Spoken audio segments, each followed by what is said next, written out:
सभी को जय हिंद। और आप सभी को बता दूं, बिहार में जो जातिगत जनगणना जो चल रही थी उसकी एक रिपोर्ट आप सभी के साथ आई है। मैं इस रिपोर्ट को साझा आप सभी के साथ कर रहा हूं, जो कि अभी का ब्रेकिंग न्यूज है।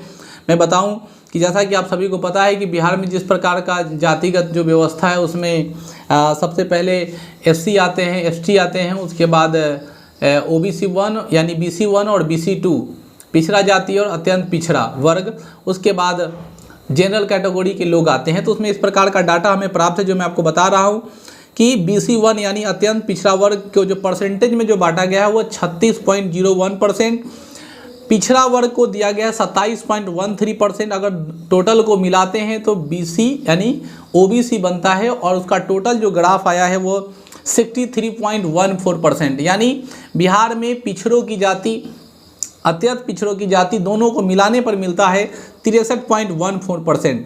उसके बाद SC यानी अनुसूचित जाति जिसको हम लोग कहते हैं, उनकी जो आबादी की परसेंटेज आई है वो 19.65 आई है। उसके बाद ST अनुसूचित जनजाति 1.68% का डाटा प्राप्त हुआ है। मैं आपको बना दूं कि नॉर्मल या जनरल आप कह सकते हैं जिनको EWS का आरक्षण प्राप्त है, उनकी आबादी 15.52% आया है।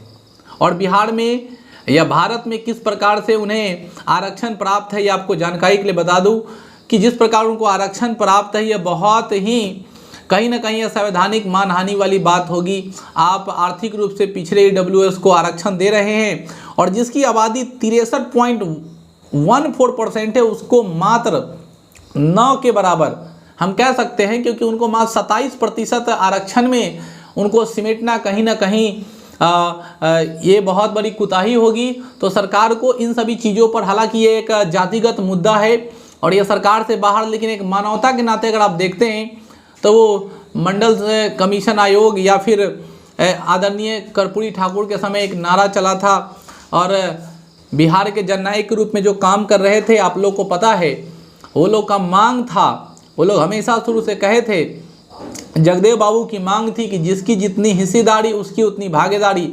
तो निश्चित तौर पर बिहार में जो एक प्रकार का आंकड़ा आया है कि जिसकी जितनी हिस्सेदारी उसकी उतनी भागीदारी, 63.14% इसकी हिस्सेदारी है।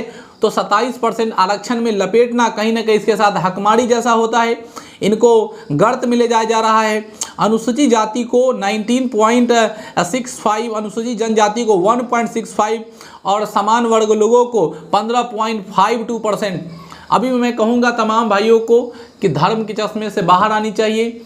आपको अपने बातों पर कायम रहनी चाहिए। मैं आपको फिर से बता दूं कि कभी कभी जो आप लोग जातिगत वे में लड़ रहे हैं, एक तरह की संवैधानिक मांग होगी, संवैधानिक तरीके से सरकार इस पर विस्तार चर्चा करेगी। बिहार जो है वो वोट बैंक के पीछे अगर भाग रही है तो पिछड़े की आबादी अगर 63.14% है तो आखिरकार बिहार का सत्ता इन कहने को तो पिछड़ों का है, लेकिन इन जनरल के पास क्यों घूमता है। आप मेरे चैनल पे नए हो तो सब्सक्राइब करें, वीडियो को अधिक से अधिक शेयर करें और इस डाटा को सभी लोगों तक पहुंचाएं। जय हिंद।